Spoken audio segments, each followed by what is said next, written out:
Assalamualaikum warahmatullahi wabarakatuh. Perkenalkan, saya Bastian Nur Said. Di sini saya akan menjelaskan atau mempresentasikan mata kuliah komputer dan media pembelajaran. Di video kali ini saya akan membahas tentang modul 4 tentang pemanfaatan media audio dalam pembelajaran. Kira-kira materinya kayak gimana? Disimak baik-baik ya. Nah, yang pertama itu yang harus kita tahu dulu, media audio itu kira-kira apa ya?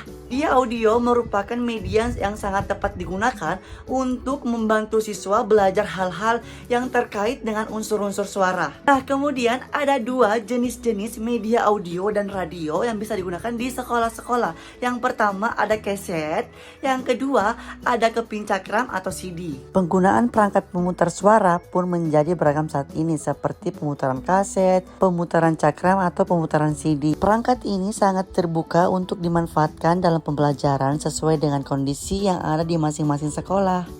Kemudian, apa sih manfaat media audio itu? Nah, yang pertama, dapat mempelajari materi kapanpun diinginkan dan dimanapun.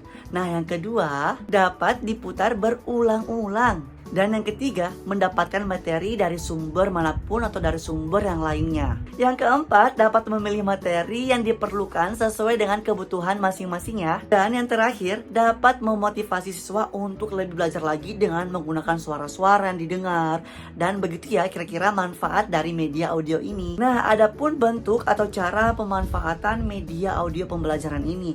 Kira-kira apa aja ya pemanfaatannya ya? Yang pertama, mendengar dan melakukan. Yang kedua, hanya mendengar saja. Yang ketiga, mendengar dan melihat. Dan yang terakhir, mendengar, melihat, dan melakukan. Dan itu dia ada 5 pemanfaatan cara untuk memanfaatkan media audio pembelajaran ini. Nah, selanjutnya fungsi media audio. Radio juga berfungsi sebagai sarana komunikasi antar guru dan kepala sekolah untuk menjabarkan gagasan baru dalam pembelajaran. Sebagai contoh, sekolah ingin menerapkan gagasan keterbukaan dalam pencarian dan penggunaan dana sekolah. Pendapatan yang diperoleh sekolah dituliskan di dinding sekolah sehingga siswa, guru-guru, orang tua, dan komite sekolah mendapatkan informasi yang transparan. Nah, kemudian kelebihan-kelebihan apa aja sih dalam media radio ini? Yang pertama, dapat menjangkau daerah yang lebih luas. Nah, yang kedua dapat menstimulasi imajinasi pendengar. Ketiga, menghadirkan narasumber untuk membahas topik.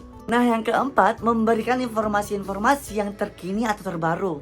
Yang kelima, mempunyai keleluasannya untuk dapat didengarkan dimanapun. Kemudian ini dia kelemahan media radio pembelajaran. Pertama, tidak dapat menghadirkan interaksi antara pembicara dan pendengar. Yang kedua, minimnya durasi sehingga perlu dikemas dalam bentuk panggalan dan selingan. Yang keempat, memiliki sifat auditif sehingga menyebabkan kebosanan secara berkala. Yang kelima, pendengar harus menyesuaikan pemanfaatannya dengan jadwal tersebut. Nah, yang terakhir yaitu persiapan media audio pembelajaran. Ini dia persiapan-persiapan. Pertama, putar program sebelum digunakan. Yang kedua, mempersiapkan dan mengatur peralatan media audiovisual yang akan dipakai. Yang ketiga, mempersiapkan lingkungan belajar dan memperhatikan suasana kelas agar pada saat pelaksanaan media tayang berlangsung secara kondusif. Keempat, menjelaskan tujuan pembelajaran melalui mengaplikasikan media audiovisual sebagai alat penyampaian bahan ajar kepada siswa-siswa. Yang kelima, menilai hasil belajar peserta didik setelah menggunakan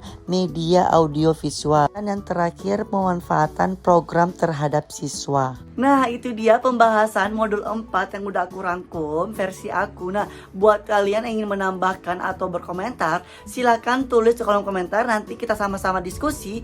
Buat videonya sampai sini aja dulu. Assalamualaikum semuanya, sehat-sehat ya, bye-bye.